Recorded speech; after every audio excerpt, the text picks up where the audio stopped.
બીજું સ્વરૂપ શ્રી વિઠ્ઠલનાથજીનું સ્વરૂપ. શ્રી વિઠ્ઠલનાથજીનું સ્વરૂપ જ્યારે ગુસાઈજીનું પ્રાગટ્ય થવાનો સમય છે, મહાપ્રભુજી ચરણાટમાં બિરાજે છે, ચરણાદ્રી પર્વત. અને ચરણાદ્રી પર્વતનું નામ ચરણાદ્રી એટલા માટે છે કે ત્યાં વામન ભગવાનના ચરણના ચિહ્ન છે.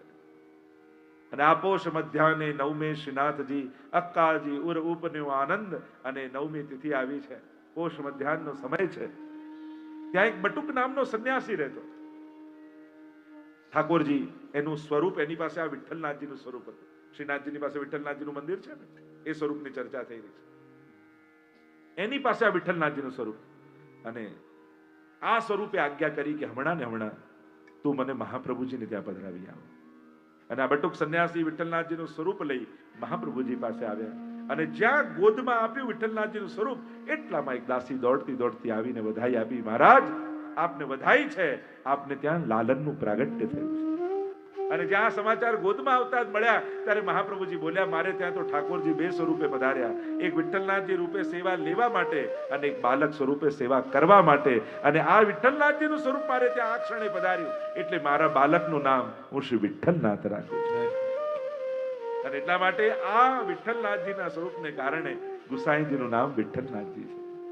આ વિઠ્ઠલનાથજીનું સ્વરૂપ મહાપ્રભુજીને ત્યાં પધાર્યું અને મહાપ્રભુજી ત્યાંથી ગુસાઈજીને ત્યાં, અને ગુસાઈજીએ પોતાના દ્વિતીય લાલજી ગોવિંદલાલજીને આ વિઠ્ઠલનાથજીની સેવા પધરાવી. આ વિઠ્ઠલનાથજીનું સ્વરૂપ ગૌર છે, સ્વામીજી બિરાજે છે. આખી સ્વરૂપની ભાવના આપણે ત્યાં છે. અને બંને કટી ઉપર બંને હસ્ત છે. આ સ્વરૂપ રાસ સમય જ્યારે ઠાકોરજી વેણુનાદ કર્યો અને વેણુનાદ કર્યો ત્યારે ગોપીઓ દોડીને આવી.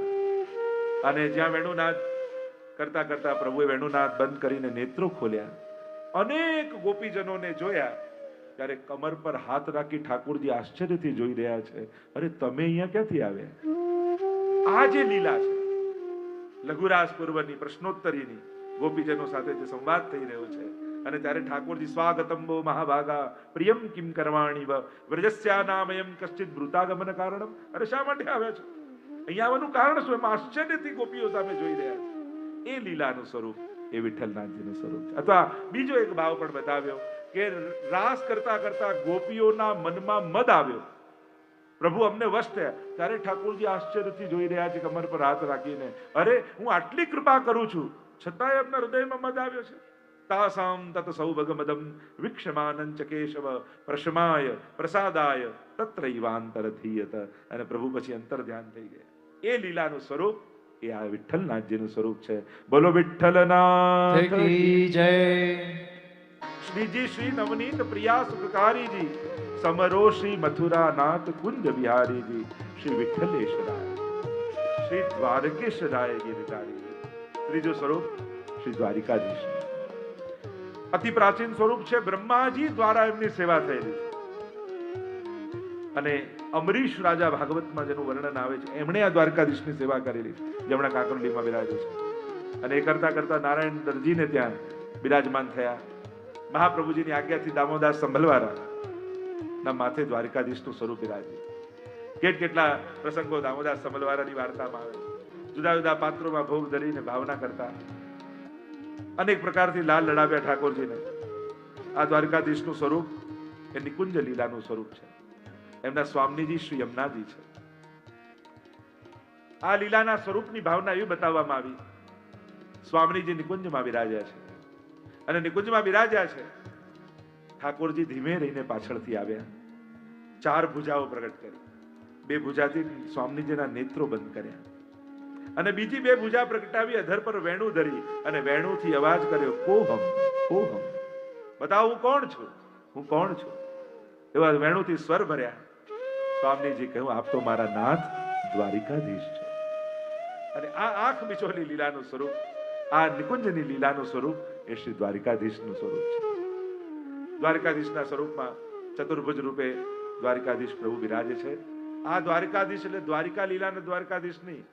દ્વારકા એટલે જે ઇન્દ્રિયોના દ્વાર ઉપર સદાય વિહાર કરનારા એવા રસમય શ્રી દ્વારિકાધીશ, નિકુંજના દ્વાર ઉપર સદાય વિહાર કરનારા, નિકુંજમાં દ્વાર પર આનંદ કરાવનારા શ્રી દ્વારિકાધીશ બિરાજમાન છે.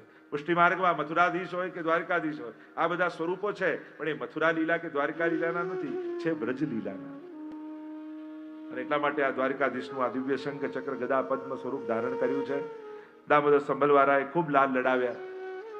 જલ ભરવા જતા સસરાને શરમ આવતી કે આટલા મોટા થઈને જલ ભરવા આટલા મોટા નગર છે. પત્નીને લઈ ગયા તો કહ્યું કે ભાઈ તમે એકલા જાઓ ઠીક છે, મારી દીકરીને કેમ લઈ જાઓ છો? એ કે સેવામાં શેની શરમ? અને જેને શરમ આવતી હોય એને સેવા ન કરાય. કારણ કે દાસને સેવક સુખચહ માન ભિખારી, દાસને સેવી શરમ હોય. પ્રભુની સેવા શેઠ બનીને ન થાય, દાસ બનીને થાય. એટલા માટે સેવામાં જ્યારે પણ મંદિરમાં હવેલીમાં જાઓ ત્યારે તમને શરમ લાગે ને એવી સેવા માંગો. બીજો કોઈ આપણો અહંકાર તોડે એના કરતા આપણે જ આપણો અહંકાર ન તોડી નાખીએ. બીજા તોડશે અપમાન કરીને તોડશે, આપણે તો સેવા કરીને આપણા અહંકારને તોડી નાખવાનું. જેમાં આપણને સંકોચ લાગે, હું આટલો મોટો માણસ, હું બુહારી કરું, હું પોતું કરું. અરે ઠાકોરજીનું પોતું પણ નસીબથી મળે, ઠાકોરજીની બુહારી પણ ભાગ્યમાં હોય તો મળે. સેવા ગમે તેને મળતી નથી. જે પણ સેવા મળે એને શોધવા ન નીકળો કે આ નાની સેવા કે મોટી સેવા. સેવા તો મોટી જ હોય. માણસની સોચ નાની હોય છે, સમજ નાની હોય છે. સેવા કોઈ નાની નથી હોતી. ઉત્તમ રીતે કરેલી સેવા માણસ સેવા એને મોટી બનાવતો હોય છે. સેવક એની સેવા ભાવના એને મોટી કરી દેતી હોય છે. સેવા કોઈ મોટી નાની નથી હોતી. તમારી કરવાની ભાવના એ નાની સેવાને પણ મોટું રૂપ આપી દેતી હોય છે. એટલે જ વાર્તા સાહિત્યમાં આવ્યું ને કે બુહારી કરતા તૂટી ગઈ તો જનોય તોડીને બુહારી બાંધી દીધી, પણ પ્રભુની સેવા નથી છોડી. તો ભગવદીઓએ નાની નાની સેવાને પણ મોટી બનાવી દીધી એની સેવા ભાવના દ્વારા. તો દ્વારકાધીશની સેવા કરતા ખૂબ લાલ લડાવતા. આ સેવા જ્યારે બાલકૃષ્ણલાલજી ના માથે પધારી, મોટા ગિરધરજી, પછી ગોવિંદરાજી, પછી બાલકૃષ્ણલાલજી, ગુસાઈજીને વિનંતી કરી કે મારે તો સ્વામી જઈ સહિત સેવા કરવી છે. ગુસાઈજી કડું આપ્યું અને કહ્યું કે બ્રજમાં જાઓ, જે સ્વામીજીના કડું આવી જાય તમારા દ્વારકાધીશના સ્વામીજી આખા બ્રજમાં ફરે ને જ્યાં જ્યાં સ્વામીજીનું સ્વરૂપ દેખાય એમને કડું પહેરાવે. ક્યાંક નાનું પડે ને ક્યાંક મોટું પડે. ફરતા ફરતા ગુંજાવનમાં આવ્યા. ચિંતામાં બેઠા હતા કે મારા પ્રભુને સ્વામી ક્યારે મળશે. એટલામાં ત્યાં ગુંજાવનમાં યમુનાજીના તટ પરથી યમુનાજી પોતે પ્રગટ થયા અને કહ્યું લાવ મારું કંકણ આપો. અને જ્યાં આપ્યું તો માપસર આવી ગયું. અને ત્યારથી સ્વામીજી શ્રી યમુનાજી દ્વારિકાધીશના સ્વામીજી થઈને બિરાજ્યા. બોલો દ્વારિકાધીશ કી જય. ચોથું સ્વરૂપ શ્રી ગોકુલનાથ કી જય. ત્યાંથી દક્ષિણ પાઉં ધાર્યા પાંડુરંગ શ્રી વિઠ્ઠલનાથ, નેત્ર મળતા વાત કીધી વચન દીધું વાત. અને વચન નિશ્ચય શ્રીનાથે માંગ્યું, કીધી શ્રી વલ્લભજી શું વાત.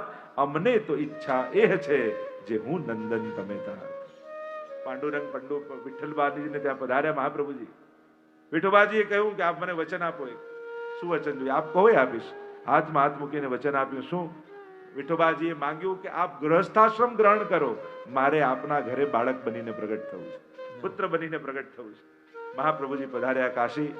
ત્યાં વિવાહ નક્કી થવા એમના સસુરજીને ત્યાં પંચાયત પૂજા હતી અને એમાં વિષ્ણુના સ્વરૂપમાં આ ગોકુલનાથજીનું સ્વરૂપ હતું. ગંગાજીમાં પધરાવ્યા. કહ્યું કે આપ અમારો ત્યાગ કરશો તો કેમ થશે? તો કે ના, અમારે વિવાદી પ્રસંગ હશે ત્યારે આપને બોલાવીશું. ગોકુલનાથજીનું સ્વરૂપ પોતાને ત્યાં રાખ્યું અને સેવામાં પધરાવ્યું. એટલે ગોકુલનાથજીનું સ્વરૂપ કોઈ વૈષ્ણવને ત્યાં નથી બિરાજ્યું. મહાપ્રભુજીને ત્યાં પરંપરાથી એમના સસુરજીને ત્યાંથી પ્રાપ્ત થયેલું આ સ્વરૂપ. આ સ્વરૂપ ઇન્દ્રમાન ભંગની લીલાનો પ્રસંગ છે. જમણા હાથથી ગિરિરાજજીને ઉઠાવીને ડાબા હાથમાં પધરાવ્યા. એક હાથમાં શંખ છે. જે જલની વર્ષા થાય એ શંખથી શોષી લે છે અને બે ભુજાથી વેણુનાથ ઠાકોરજી કરે છે. કારણ કે જે વ્રજવાસીઓ ભૂખા તરસ્યા ઉભા છે, જો દેહ ભાન રહે તો ભૂખા તરસ્યા રહી નહીં શકે. એવો વેણુનાથ કર્યો કે દેહાનુસંધાનની વિસ્મૃતિ થઈ ગઈ, દેહ ભાન ભૂલી ગયા. ક્યાં 7 દિવસ જતા રહ્યા ખબર ન પડી. તો એ ગોકુલનાથજીનું સ્વરૂપ ગોકુલમાં બિરાજમાન છે. બોલો ગોકુલનાથ કી જય. પાંચમું સ્વરૂપ શ્રી ગોકુલ ચંદ્રમાજીનું સ્વરૂપ. એવી દિવ્ય ગાથા ગોકુલ ચંદ્રમાજીના સ્વરૂપની છે. ગોકુલ ચંદ્રમાજીનું સ્વરૂપ એ તો મહારાષ્ટ્રનું સ્વરૂપ છે. મહારાષ્ટ્રના મધ્યમાં પ્રભુ વેણુનાથ કરી રહ્યા છે. એ ચંદ્રમાજીનું તામસ ફલ પ્રકરણની લીલાનું સ્વરૂપ છે. પ્રસિદ્ધ કથા છે મહાવરની ક્ષત્રાણીને યમુનાજીમાંથી 4 સ્વરૂપ મળ્યા. એમાંથી આ ગોકુલ ચંદ્રમાજીનું સ્વરૂપ જ્યાં જે કામનમાં બિરાજે છે. અને ત્યાંથી એ સ્વરૂપ પધરાવ્યું નારાયણદાસજીના માથે એવી કૃપા થઈ એમના ઉપર. ગોકુળ ચંદ્રમાજીની ભાવથી સેવા કરતા. પ્રભુ સાક્ષાત અનુભવ જતાવતા. સુઈને ઉઠે તો આજુબાજુ રત્નો નીકળે. ભત્રીજીને કે આ બધો બગાડ છે, આને ફેંકી દે ને ગોબર લીપી દે.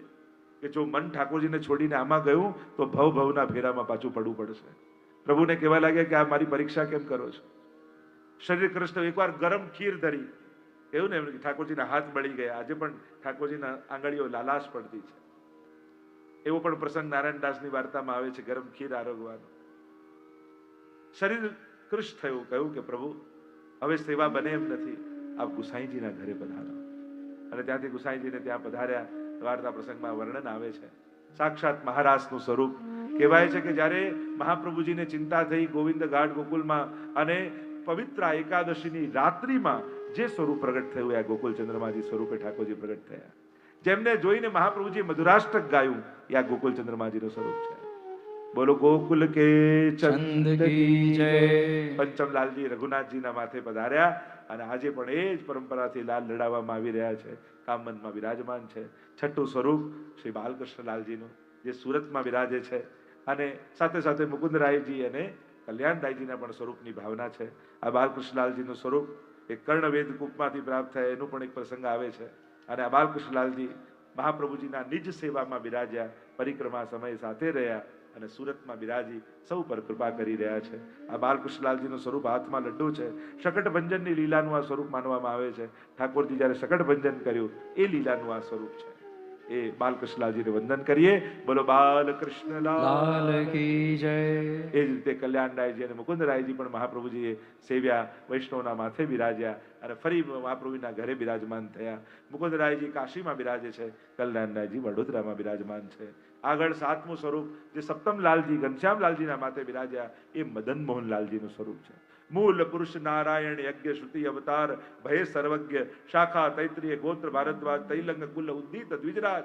જ્યારે યજ્ઞ નારાયણ ભટ્ટ મહાપ્રભુજીના સાતમા પૂર્વજ સોમ યજ્ઞ કરીને જ્યાં યજ્ઞમાં આહુતિ આપે છે, ત્યાં સાક્ષાત પ્રભુ પ્રગટ થયા. વચન આપ્યું, તમારા કુળમાં 100 સોમ યજ્ઞ પૂરા થશે ત્યારે હું પોતે અવતાર ધારણ કરીશ. તો આ જે વચન જેણે આપ્યું, યજ્ઞ કુંડમાંથી જે પ્રગટ થયા, એ કામવનમાં બિરાજતા મદન મોહનલાલજી છે. લઘુરાસનું સ્વરૂપ છે. સ્વકીયા અને પરકીયા બે સ્વામીજી બિરાજમાન છે. અને એ મદન મોહનલાલજી આજે પણ જે ઘનશ્યામલાલજીના માથે પધાર્યા, અને એ જ પરંપરાથી કામવનમાં બિરાજી સર્વને સુખ આપી રહ્યા છે. આ પુષ્ટિ માર્ગના 5 તત્વ નિત્ય ગાયેજી, તેના જન્મ જન્મના પાપ સર્વે જાય. ભગવદ નામનું સ્મરણ અનંત પાપોને સમાપ્ત કરનારું છે. એ મહાપ્રભુજી પરક હોય, યમુનાજી પરક હોય, દરેકમાં તમે જુઓ. એ સર્વોત્તમ સ્તોત્રમાં હોય, અખિલ ઋત અખિલ પાપ સમસ્ત પાપ સમાપ્ત કરનારા મહાપ્રભુજીના નામ છે. સર્વોત્તમ સ્તોત્રમાં કહ્યું. યમનાષ્ટકમાં જોવા જાઓ, સમસ્ત દુરિત ક્ષયો ભવતી વૈ મુકુંદે રતિ. સમસ્ત પાપ નિર્મૂળ કરનારા યમુનાજી છે. એમ આ પાંચે તત્વો એવા છે. પારસમણીનો સ્પર્શ લોઢાને સુવર્ણ બનાવી દે, એમ જ આ ભગવદ નામનો સ્પર્શ લૌકિક આવેશને સમાપ્ત કરી અલૌકિકતાનો આવેશ કરે છે. લૌકિકને છોડવું કઠિન છે. જો લૌકિક 3 પાયાની કુર્સી છે, ડગ્યા જ કરે, ડગ્યા જ કરે, ડગ્યા 3 પાયા હોય, પણ એમાં અ જોડી દો તો 4 પાયા થઈ જાય, તો સ્થિર થઈ જાય. એમ જ જ્યાં સુધી અલૌકિકતાનો પ્રવેશ નથી, ત્યાં સુધી આ પાયાઓ સંસારના ડગ્યા જ કરશે. પણ જ્યારે અલૌકિકતા સિદ્ધ થશે, ભગવાન તો મળશે, સંસાર સ્થિર થઈ જશે. સંસારની અસ્થિરતા આપણા મનની લાલસાથી જોડાયેલી છે. જ્યારે ભગવદ આશ્રય સિદ્ધ થશે, ત્યારે સંસાર પણ સુગમ થઈ જશે. તો જન્મ જન્મના પાપ સર્વે જાય. લોકો પાપ ધોવા માટે ગંગાજીમાં સ્નાન કરવા જાય, યજ્ઞ યાગાદી વ્રત આદિ કરે. આપણા આચાર્યોએ સરળતમ ઉપાય બતાવ્યો કે આ બધાનું મૂળ તો પ્રભુ જ છે, પ્રભુનું નામ જ છે. અજ્ઞાનાદ અથવા જ્ઞાનાદ ઉત્તમ શ્લોક નામ યત સંકીર્તિતમ અઘમ પુંસો દહે દેદો યથાનલ. ભાગવતજીમાં પણ જ્યારે અજામિલ આખ્યાન આવ્યું, ત્યારે ત્યાં પાર્ષદો સમજાવે છે. જ્યારે યમદૂતો કહે કે આ તો પાપી છે, અજામિલ, આણે તો ઘણા પાપ કર્યા છે. પાર્ષદો કહે પણ છેલ્લી ઘડીએ ભગવાનનું નામ લીધું છે. આવો પાપી હોવા છતાં એને તો દીકરાને મોહવશ થઈને નામ લીધું હતું, છતાં એના પાપ ગયા. પાર્ષદો સમજાવે છે કે ભગવાનનું નામ તો અગ્નિ જેવું છે. અગ્નિમાં જાણતા લાકડું નાખો કે અજાણતા પડી જાય, અગ્નિ તો એને બાળી જ નાખે છે. ભાય કુભાય અનખ આલસ હુ, કોઈ પણ રીતે લીધેલું ભગવત નામ ક્યારે પણ નકામું જતું નથી. અરે કોઈ આઈને તમને જય શ્રી કૃષ્ણ કરી જાય ને ભૂલથી યા સહજમાં વ્યવહાર કરવા માટે જય શ્રી કૃષ્ણ બોલો ને, તો એ તમારું બોલેલું જય શ્રી કૃષ્ણ પણ નકામું નથી જતું, ભલે વ્યવહાર ખાતર બોલ્યું હોય. એટલે ભગવત નામનો ઉપયોગ બેઠતા ઉઠતા ચાલતા ફરતા એક આદત બનાવી લેવી કે મુખમાંથી ભગવત નામ નીકળ્યા જ કરે. કારણ કે મન લાગે ને મન પરોવીને કરીશું, આવું જો વિચારવા જાવ, અરે ઠાકોરજીની સામે મંદિરમાં બેઠા હોઈએ તોય મન ઠાકોરજીમાં નથી હોતું, તો છેલ્લી ઘડીએ હોસ્પિટલના ખાટલામાં હોઈએ, બાટલા ચડતા હોય, આજુબાજુ ડોક્ટર નર્સ ઉભા હોય, ત્યારે ભરોસો ખરો કે ભગવાનનું નામ યાદ આવશે. પણ જો આદત પડેલી હશે ને અને ક્યાંક ઇન્જેક્શન માર્યું તોય હે હરી કરીને શબ્દ નીકળી જશે, હે શ્રી વલ્લભ, હે શ્રી ગોકુલનાથ, હે શ્રી ઠાકોરજી. એટલે પ્રભુનું નામ બહુ એટેન્શન આપીને લેવાની, થવું બરાબર, કરવું જ જોઈએ, પણ આદત પાડી દો કે મુખમાંથી નીકળતું જ રહે, બેઠતા ઉઠતા વાગતા ચાલતા ફરતા ખાતા ભગવત નામ નીકળતું જ રહેવું જોઈએ. કારણ કે આ મનનો ભરોસો નથી, એ તો છેલ્લી ઘડીએ સાથ મૂકી દેવું છે.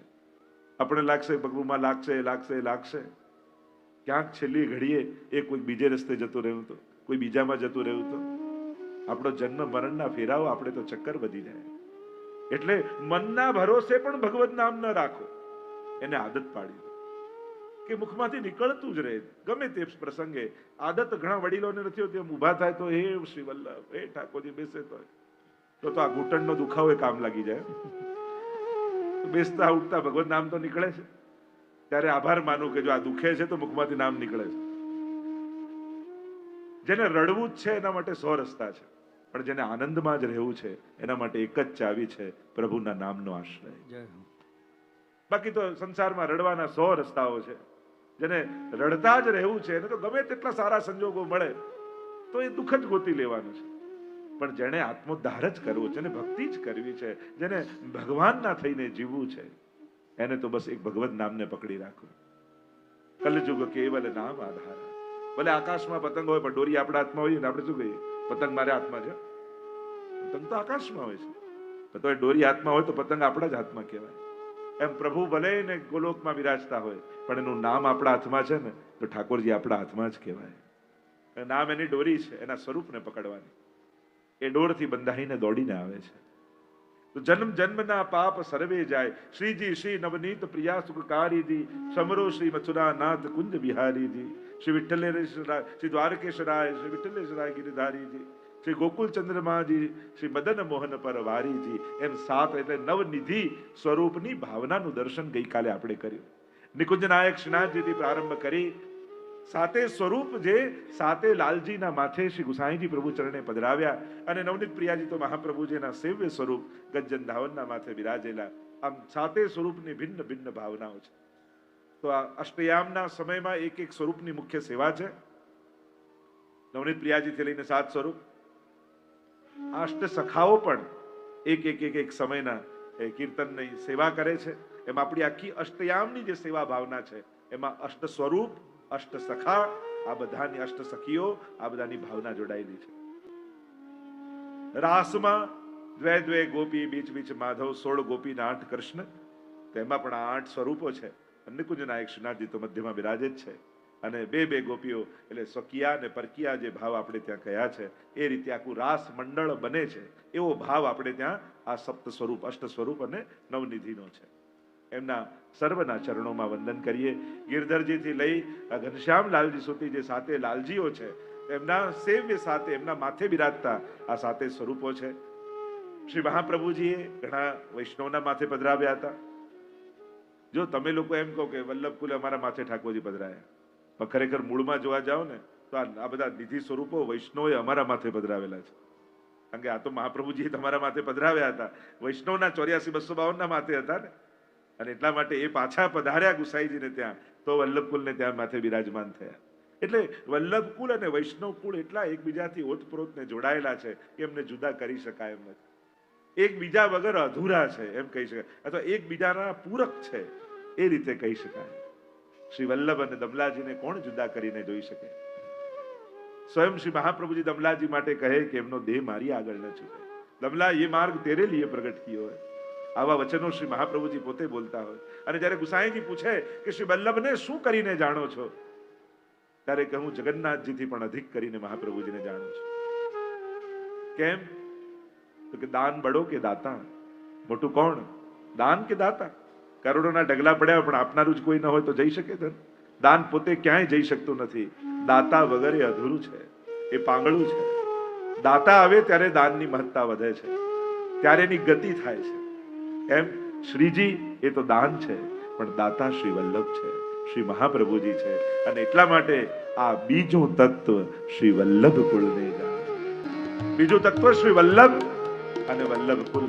સ્વવંશે સ્થાપિતા શેષ સ્વ મહાત્મ્ય સ્મયા.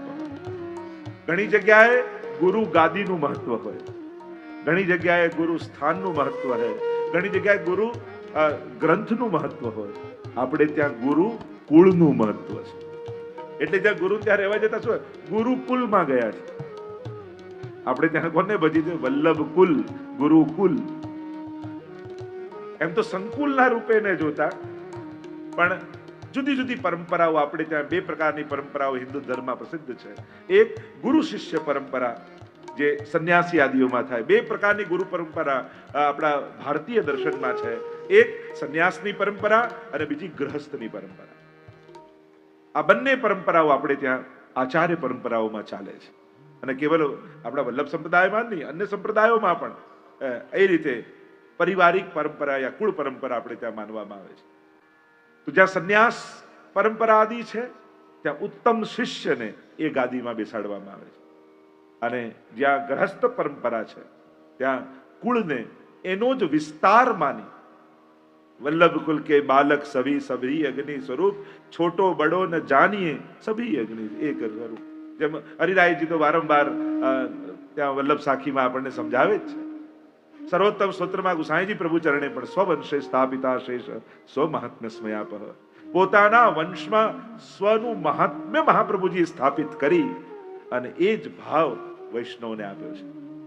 એટલે બીજું તત્વ શ્રી વલ્લભ અને કુળ ને ભજીએ છે. બીજું તત્વ શ્રી મહાપ્રભુજી છે. અને મહાપ્રભુજી સિવાય બીજું કઈ જોવાનું નથી. તમારા બધાના ગુરુ શ્રી મહાપ્રભુજી જ છે. અમે લોકો તો એમના થકી તમને બ્રહ્મ સંબંધ કરાવીએ છીએ. આપણા બધાના ગુરુ સર્વોત્તમ સ્તોત્રમાં ગુસાઈજીએ જ નામ આપી દીધું ગુરવે નમઃ. આપણા બધાના ગુરુ શ્રી મહાપ્રભુજી છે. અને એ જ પરંપરા મહાપ્રભુજીની આજ્ઞાથી. કારણ કે બે પ્રશ્નો બહુ મહત્વના છે.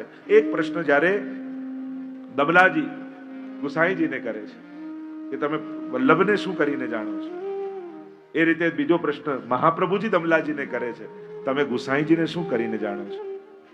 ત્યારે દમલાજીએ કહ્યું કે આપના પુત્ર રૂપે જોઉં છું. ત્યારે મહાપ્રભુજીએ કહ્યું ના, મારા પુત્ર રૂપે નહીં, મેરો ही સ્વરૂપ કરકે જાણ્યો. મારું જ સ્વરૂપ કરીને જાણજો. અને ત્યારથી આપણે ત્યાં એ જ પરંપરા, એ જ ભાવના. વ્યક્તિ જોશો તો વ્યક્તિ જેવું મળશે, વલ્લભ જોશો તો જે વલ્લભ આપી શકે છે એ વલ્લભ કુલ પણ આપી શકશે. તમે કોઈ ફલાણા દ્વારકેશ લાલજી, આ લાલજી, પેલા લાલજી, આવું લૌકિક ભાવથી કોઈ નામથી જોશો તો પછી એટલું જ સામર્થ્ય મળશે. પણ શ્રી મહાપ્રભુજી આ સ્થાને બિરાજે છે એવો ભાવ રાખી. જેમ કોઈ દુકાનવાળા પાસે જઈને તમે એમ કહો કે મારી પાસે એક કાગળ છે, એના બદલામાં તું શું આપીશ? તો કાગળમાં બદલામાં શું મળે? અને તમે 2000ની નોટ કાઢો અને ગવર્મેન્ટનો 2000નો સિક્કો જુએ તો 2000નું જે આવી શકે બધું જ તમને મળે. એમ જ વ્યક્તિ રૂપે જોઈને પગે લાગશો તો કાંઈ નહીં મળે. પણ મહાપ્રભુજી સિક્કો મારેલો છે સ્વવંશે સ્થાપિતા શેષ સ્વ મહાત્મ્ય સ્મયાપહ. તો જે મહાપ્રભુજી આપી શકે એ જ એમના આશીર્વાદથી મળશે. પછી તો મહાપ્રભુજી એમના થકી આશીર્વાદ આપે. અમે તો મહાપ્રભુજી થકી આશીર્વાદ આપીએ. ઠાકોરજી જયારે કોઈ વૈષ્ણવ આવે ને એમ કે યમુનાજીની કૃપા જોઈએ તો એમ કહીએ કે તું યમનાષ્ટકનો પાઠ કર, યમુનાજીની ઝારી ભર, યમુનાજીની કૃપા થશે. તો આ ઝારી ભરવાથી કૃપા થઈ જાય કે ના? અમે તો પછી યમુનાજીને વિનંતી કરીએ કે યમુનાજી આ આપનો જીવ છે એની શ્રદ્ધા નકામી ના જાય એવું કરજો. ભાઈ તો યમુનાજી જ એના પર કૃપા કરતા હોય છે. અમારે તો કેવલ એમને વિનંતી પહોંચાડવાની. એમ જ જયારે આશીર્વાદ કોઈ લેવા આવે ત્યારે મનમાં મહાપ્રભુજીનું સ્મરણ કરીને કે શ્રી વલ્લભ આપ એને આશીર્વાદ આપો અમારા થકી, તો પછી મહાપ્રભુજીના જ આશીર્વાદ મળતા હોય છે. પછી તો વેણુની જેમ માધ્યમ બની જવાય અને સીધા મહાપ્રભુજી વૈષ્ણવ સુધી પહોંચતા હોય છે. તો આ બીજું તત્વ શ્રી વલ્લભ કુળને જાણો છો. તો આપણે ત્યાં પરંપરામાં શ્રી મહાપ્રભુજી, ગોપીનાથજી, ગુસાઈજી, સાતેલાલજી અને આજ સુધીની 17મી 18મી પેઢી જે ચાલી રહી છે, એ જ મહાપ્રભુજીની પરંપરા અખંડ અને અવિરત રૂપે થઈ રહી છે. અને એ જ પ્રકારના સેવાક્રમ, એ જ પ્રકારના પરંપરાઓ, એ જ પ્રકારની અનુષ્ઠાનો, એ પ્રકારના બધા જ પ્રકારો આજે પણ એ સચવાયેલા છે. આજે વ્યવહારના યુગમાં ઘણીવાર એમ લાગતું હોય કે આ બહુ વ્યવહારુ નથી, આ વ્યવહાર કુશળ નથી, આમ નથી, પણ એ બધું વ્યવહાર જગત છે. પણ શ્રી મહાપ્રભુજીની જે પરંપરા આજે પણ અક્ષુણ્ણ છે. શ્રી મહાપ્રભુજી એ બીજું તત્વ છે 5 તત્વમાંનું. કારણ કે સાતે સ્વરૂપ અને શ્રીનાથજીની વાત તો કરી, પણ આ સાતે સ્વરૂપ અને શ્રીજીની કૃપા ક્યારે આપણા પર થાય? જ્યારે મહાપ્રભુજી પુષ્ટાવીને આપણા માથે પધરાવે. શ્રીનાથજીનું પણ મહાત્મ્ય શ્રી મહાપ્રભુજી, એટલે જ શ્રીજી દાન છે અને મહાપ્રભુજી દાતા છે. અને એટલા માટે શ્રીજી પ્રભુ અને શ્રી વલ્લભ મહાપ્રભુ છે. જે પ્રભુને પણ આપી શકે એ જ મહાપ્રભુ છે. અને એટલા માટે શ્રી મહાપ્રભુજીની આગળ આપણે શ્રી વલ્લભાચાર્ય મહાપ્રભુ લખતા હોઈએ છીએ, કારણ કે એમને આધીન છે. શ્રીનાથજી વશ છે. એક કુમનદાસજીની વાર્તા આવે છે ને કે ઠાકોરજી ખેલી રહ્યા હતા સાથે ખેતરમાં, એટલામાં ઉત્થાપનનો શંખનાદ થયો મંદિરમાં અને કુમનદાસજી મંદિરે જવા લાગ્યા.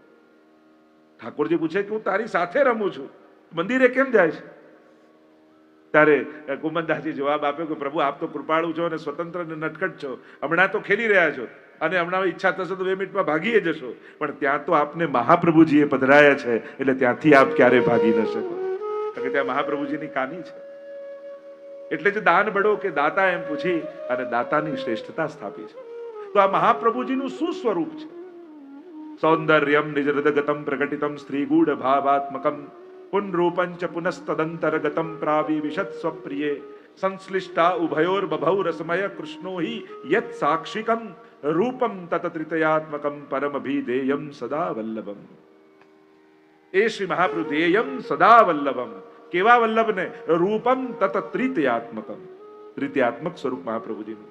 3 સ્વરૂપે આપણે મહાપ્રભુજીને ભજીએ છીએ, સેવીએ છીએ, આરાધીએ છીએ. પહેલું સ્વરૂપ એ સાક્ષાત પ્રભુનું છે. એટલે સર્વોત્તમ સ્તોત્રમાં 3 નામ જે પહેલા છે એ બહુ જ મહત્વના છે. પછી 35 નામ બધા સહાયક છે. 108 નામ છે ને, એમાં પહેલા 3 નામ આ રૂપમ તતત્રિતયાત્મકના દ્યોતક છે, સૂચક છે. આનંદ પરમાનંદ શ્રી કૃષ્ણાસ્યમ, આ 3 નામ. અને પછી 35 નામ સહાયક, એમ કુલ થયા 108 નામ.